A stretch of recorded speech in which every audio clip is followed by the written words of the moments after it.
दोस्तों, कल economic survey को मैंने छोड़ दिया था, लेकिन मैं सोच रहा हूँ कि आज उसे जो एक दो महत्वपूर्ण आर्टिकल्स हैं उसे आपको दे देता हूँ। तो इकोनॉमिक सर्वे में जो पहला शुरुआत का है आर्टिकल, तो वो तो अरविंद सुब्रमण्यम जी जो कि मुख्य आर्थिक सलाहकार हैं, उनका इंटरव्यू है। उसमें कुछ खास महत्वपूर्ण बात नहीं दी हुई है। आप पढ़ना चाहें तो पढ़ सकते हैं, पर मुझे उसमें कुछ खास नहीं लगा। अगली जो खबर है वो लिखा हुआ है, reward states good fiscal show. यानी कि ऐसे राज्य जो कि बेहतरीन राजकोषीय निष्पादन यानी राजकोषीय परफॉर्मेंस जिनकी अच्छी रही है, उनको कुछ इनाम दिया जाए। तो दोस्तों, यहाँ पे पहली बात ये लिखी हुई है कि the economic survey recommended the centre to incentivise good physical work by state to keep the overall physical performance on track.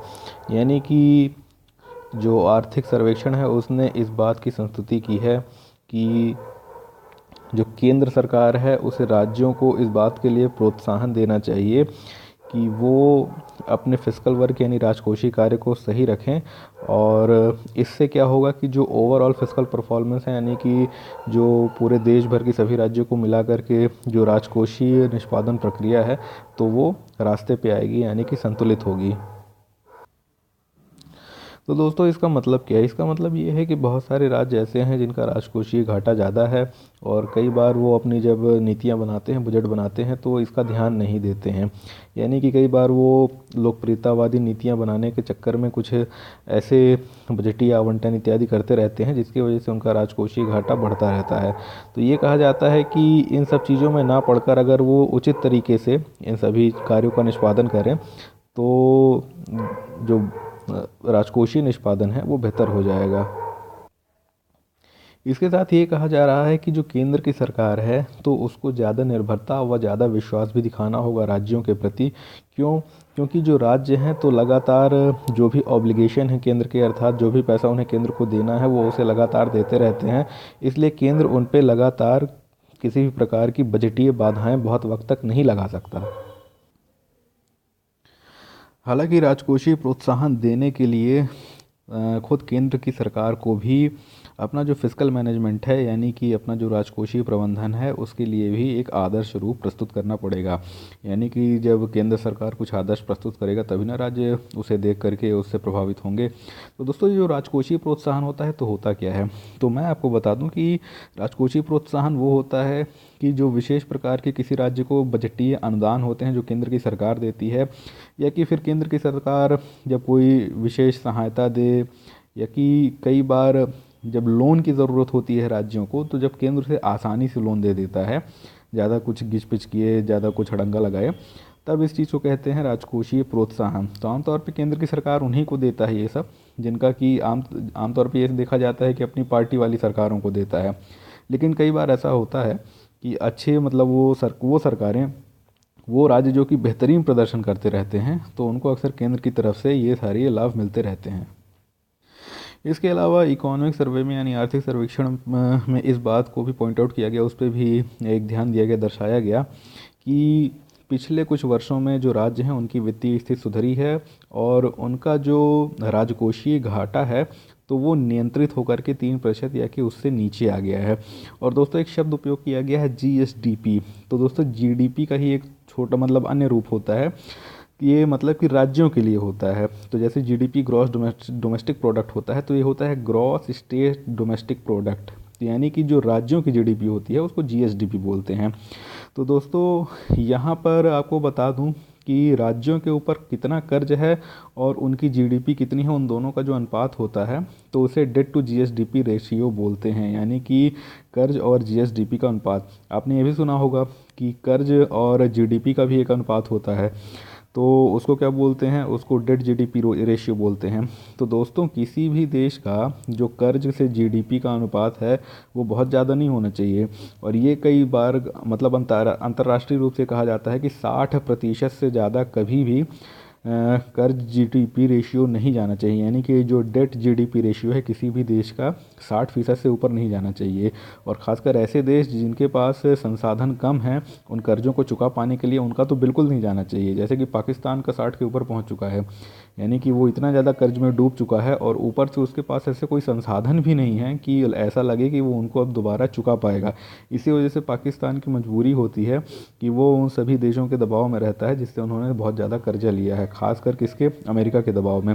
क्योंकि जो वर्ल्ड बैंक या आईएमएफ से लेता है पाकिस्तान कर्जा, तो सिर्फ उसे इसीलिए मिलता ही है क्योंकि वो अमेरिका के प्रभाव में है, यानी कि अमेरिका उसे दिलवाता है तो मिल जाता है, क्योंकि अमेरिका की वहाँ पे काफ़ी चलती है। और अगर अमेरिका चाह ले कि पाकिस्तान को यहाँ से कर्जा ना मिले तो पाकिस्तान को वहाँ से कर्जा नहीं मिलेगा।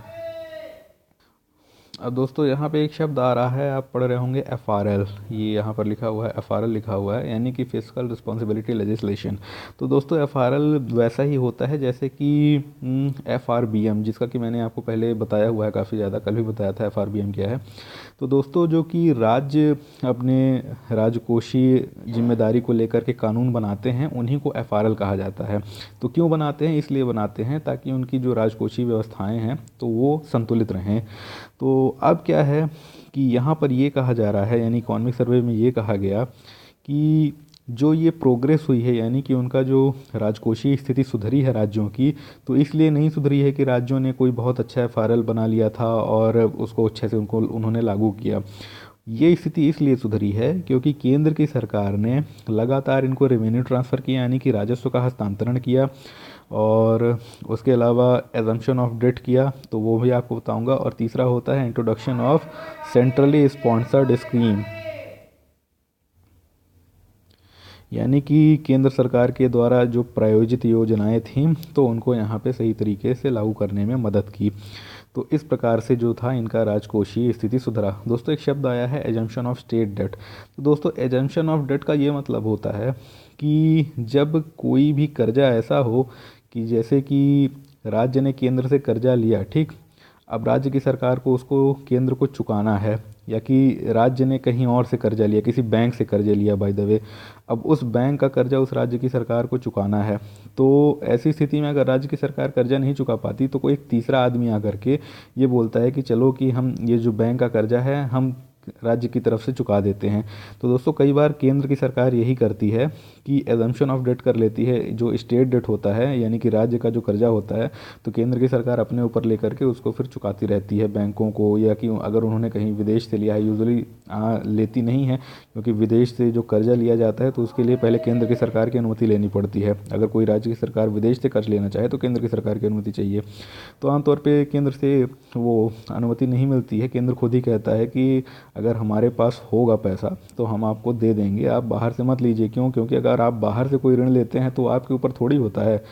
तो यही मैं आपको दोस्तों बता रहा हूँ कि अगर वर्ल्ड बैंक वगैरह से ऋण ले लेता है कोई राज्य एक बार, तो हालांकि केंद्र की सहमति तो उस पर आवश्यक होती है, लेकिन मैं आपको सच्चाई बताऊं फिर वो राज्य उसको चुका नहीं पाता है, और अक्सर देखा गया है वो चुकाता ही नहीं है। कई बार वो सोचता है कि यार इसका जो अंतिम रूप से भार है तो वो देश पे पड़ता है, यानी केंद्र की सरकार पे। क्योंकि क्या होता है कि जब वो वर्ल्ड बैंक मांगने आता है अपना पैसा, तो अगर राज्य नहीं देता है तो उसको फ़र्क नहीं पड़ता, बोलता है कि तुम जाओ भाड़ में, हम केंद्र से वसूल लेंगे। तब केंद्र की सरकार बोलती है कि यार तुम लोग कर्जा ले लेते हो हम पे दबाव डाल के पहले, और उसके बाद फिर चुकाते नहीं हो। तो यही है, इसे बोलते हैं एजम्पशन ऑफ स्टेट डेट, यानी कि जो राज्यों ने कर्ज लिया है तो जब केंद्र से चुकाना चाहता है तो उसे एजम्पशन ऑफ स्टेट डेट बोलते हैं। तो ये केंद्र ने कई बार किया है कई राज्यों के लिए, तो इसलिए ये यहाँ पे लिखा हुआ था, आपको अपने शायद समझ में नहीं आता। और ये भी बता दूं कि यूजुअली भी जो एजम्पशन ऑफ डेट है तो होता रहता है कि जैसे कि आपने किसी से कर्जा ले लिया, अब आप नहीं चुका पा रहे हैं, तो कई बार आपका भाई जो होता है तो वो बोलता है कि चलो ठीक है मैं चुका दूंगा। तो उसने क्या किया, उसने आपके डेट को एज्यूम कर लिया, एजम्पशन ऑफ डेट कर लिया। तो यहाँ पे लिखा हुआ है अगली खबर, push to solve India's twin balance sheet problem, यानी कि भारत की दोहरी बैलेंस शीट की समस्या को सुलझाने पर जोर। तो दोस्तों ये बैलेंस शीट या तुलन पत्र जिसे हिंदी में बोलते हैं, तो ये होता क्या है? आमतौर पे बैलेंस शीट ही हिंदी में भी कई बार कहा जाता है। तो ये दोस्तों बैलेंस शीट वो होता है कि एक छोटे से व्यापारी से लेकर के बड़ी बड़ी कंपनियों तक सब लोग जो अपना एक बही खाता बनाते हैं, यानी कि जिसमें उन्होंने कितना उन्होंने ख़रीदा, कितने का बेचा, कितने का लागत आया, कितने का लाभ हुआ, इन सारी चीज़ों का जो पूरा लेखा जोखा होता है ना, तो उसको क्या बोलते हैं, वो बैलेंस शीट बोलते हैं या तुलन पत्र बोलते हैं। तो है क्या दोस्तों कि आपको बता दूं कि ये जो ट्विन बैलेंस शीट प्रॉब्लम है तो ये क्या है। तो यहाँ पे उसके बारे में दिया हुआ है कि ट्विन बैलेंस शीट प्रॉब्लम क्या है।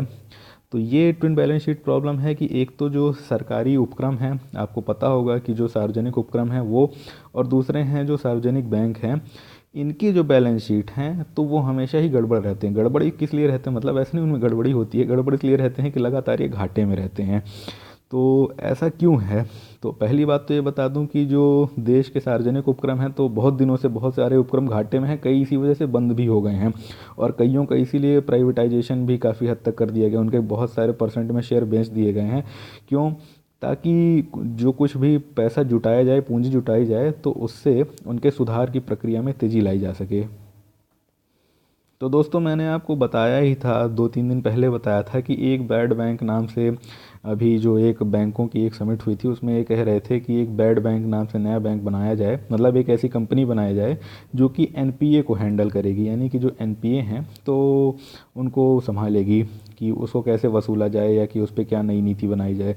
तो दोस्तों ठीक वही बात यहाँ पर इकोनॉमिक सर्वे ने भी कही, यानी आर्थिक सर्वेक्षण में भी उस बात के लिए संस्तुति की गई, रिकमेंडेशन किया गया कि एक government owned asset reconstruction company, जिसे कि पैरा कहा जाएगा, यानी कि public sector asset rehabilitation agency यानी पैरा, तो ऐसी एक कंपनी बनाई जानी चाहिए भारत में जो ना सिर्फ बैंकों के लिए भी बल्कि जो पीएसयू हैं उनके लिए भी वही काम करेगी जो कि ये कर रही, मतलब कि मैंने आपको बताया था कि उस बैड बैंक को करना था। यानी कि वो क्या करेगा कि ये इनके जो एनपीए हैं बैंकों के वो, और जो ओवर लीवरेज्ड कंपनी यानी कि बहुत ज़्यादा कर्ज में डूबी हुई कंपनियां हैं, तो उनको अपने अंडर में लेकर के इस बात के लिए पूरी कोशिश करेगा कि कैसे इन कर्ज में डूबी हुई कंपनियों को उससे उबारा जाए और कैसे बैंकों का एनपीए कम किया जाए।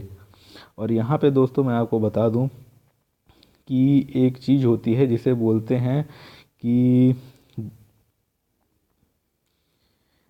NPA to gross loan ratio, यानी कि जैसे कि एक बैंक है, उसने 1 लाख रुपए कुल मिला के कर्जा दिया, ठीक, उसका 1 लाख रुपए में 5 लाख, वो 5,000 रुपये ऐसा था जो कि एनपीए हो गया, यानी कि अब उसको संभावना नहीं लगती है कि वो वापस आएगा।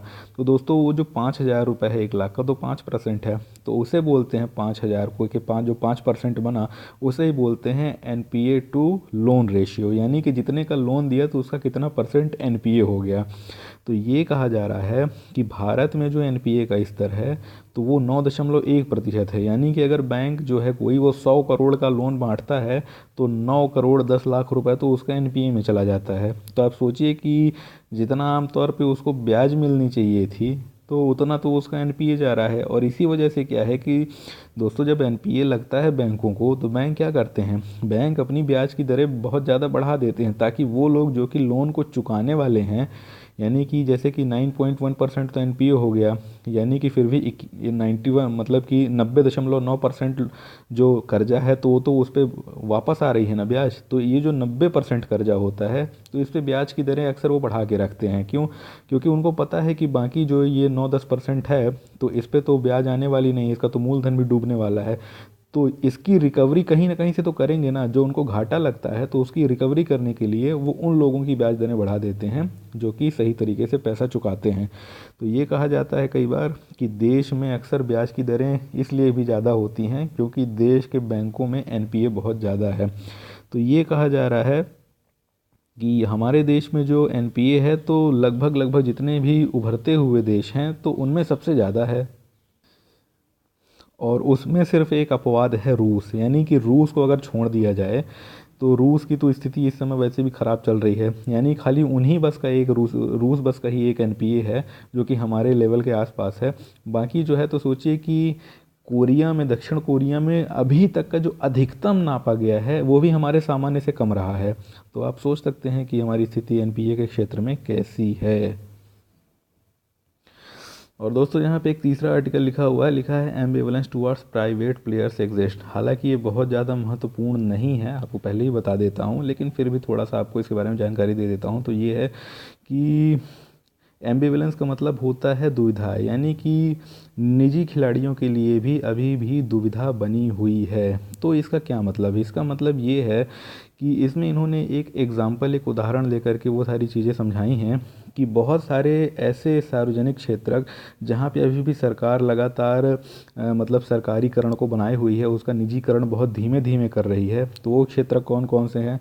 तो उन्होंने बताया, एक तो बैंकिंग क्षेत्र हो गया, और दूसरा फर्टिलाइज़र यानी कि जो खाद वगैरह बनती हैं, उर्वरक बनते हैं, और तीसरा उन्होंने कहा कि जैसे कि एयर इंडिया को ही ले लिया जाए। यानी कि भारत में आपको बता दूं कि जो भारत की विदेशी फ़्लाइट चलती हैं तो एयर इंडिया चलती हैं, जो कि एक सरकारी कंपनी है। तो वहाँ पे प्राइवेटाइजेशन नहीं किया जा रहा है लगातार, या कि ऐसा भी नहीं किया जा रहा है कि एयर इंडिया के आप ज़्यादातर शेयर को बेच दें, भले ही कुछ शेयर आप अपने पास रखें, लेकिन ऐसा भी सरकार बहुत कम कर रही है।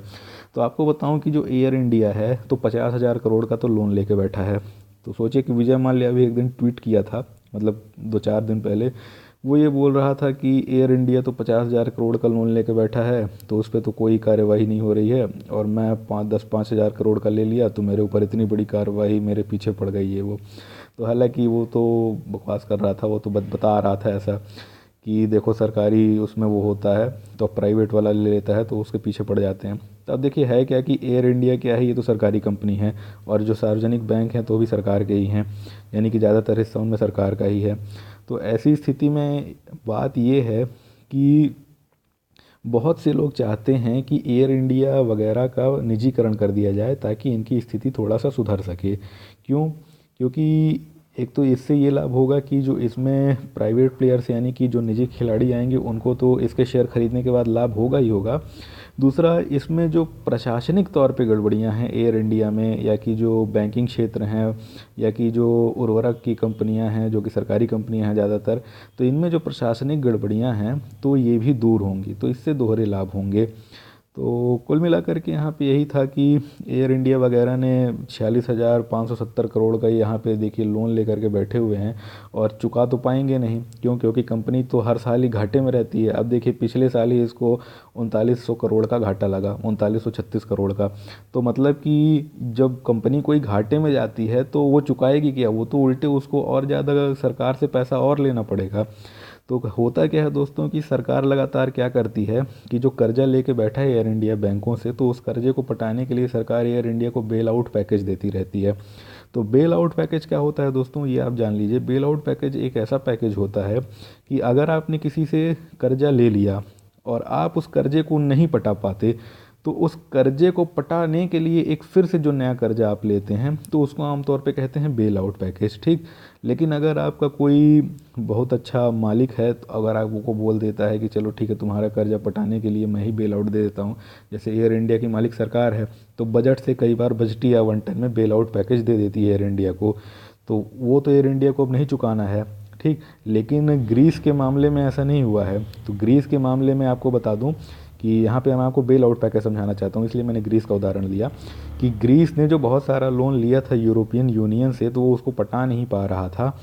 तो हुआ क्या था कि ये हुआ कि यार जो पुराना लोन है तो ये तो इसको पटा ही नहीं पाएगा। तो इन्होंने सोचा कि कहीं ऐसा ना हो कि पूरा का पूरा पुराना लोन डूब जाए, तो इन्होंने उसको, बाकी जो यूरोपीय देश थे, उन्होंने और कर्जा दिया ग्रीस को ताकि वो पुराने लोन की ब्याज वगैरह पटा सकें। तो उसको कहा गया वहाँ पे बेल आउट पैकेज। तो कुल मिलाकर के आपको बेल आउट पैकेज भी यहाँ पे इस वजह से अच्छी तरीके से समझ में आ गया होगा। तो इतना ही था आर्थिक सर्वेक्षण में, उससे ज़्यादा कुछ नहीं था। और दैनिक जागरण में जो था, तो आप दैनिक जागरण अगर आपके पास आता हो तो ठीक है, नहीं तो उसको डाउनलोड कर लीजिएगा। आजकल हर जगह मिलता है, एक vidanies.net करके है, तो वहाँ पे जाएंगे तो मिल जाएगा। नहीं तो एक शशि ठाकुर का IAS ई बुक शेयरिंग सेंटर नाम से एक ग्रुप चलता है, तो वहाँ पे जाएंगे तो वहाँ पे भी आपको मिल जाएगा। और दोस्तों जहाँ तक आज के अखबार की यानी कि 2 फरवरी के अखबार की बात है, तो उसको मैं थोड़ा विशेष तरीके से करूँगा। कैसे? पहले तो मैं ये करूँगा कि जो बाकी खबरें हैं यानी कि जो बजट के अलावा खबरें हैं, तो उन पे एक वीडियो बना के भेज दूँगा। और उसके बाद जो आज का पूरा अखबार ही है, जो उसका 90% आज बजट से भरा पड़ा है, तो उसको मैं कई हिस्सों में तोड़ करके आपको बताऊंगा, क्योंकि उसका एक साथ पूरा वीडियो बना पाना तो संभव ही नहीं है।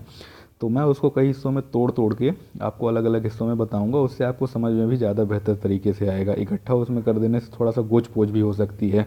तो उसमें आपने देखा होगा कि जैसे ही आप हिंदू के अलग अलग पेज पलटेंगे तो उसमें हर पेज में कुछ नया उसने बना के रखा हुआ है, यानी कि जैसे कि रेवेन्यू सेक्टर में क्या होगा, इकोनॉमी सेक्टर में क्या होगा, इंफ्रास्ट्रक्चर में क्या होगा। तो उन सब के लिए मैं चाहता हूँ कि अलग अलग छोटी छोटी वीडियोस बना दूंगा, बजाय कि एक एक घंटे की पूरी वीडियो बनाऊँ। तो अलग अलग छोटी छोटी वीडियोस हर सेक्टर के लिए बना बना करके डालूंगा।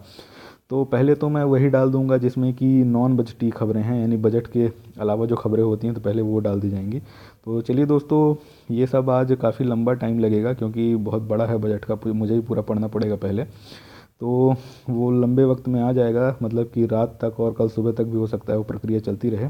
तो टेंशन मत लीजिएगा, इकोनॉमिक सर्वे आपने शायद सोचा होगा कि नहीं आएगा, पर वो आ गया तो बजट भी आएगा ही आएगा।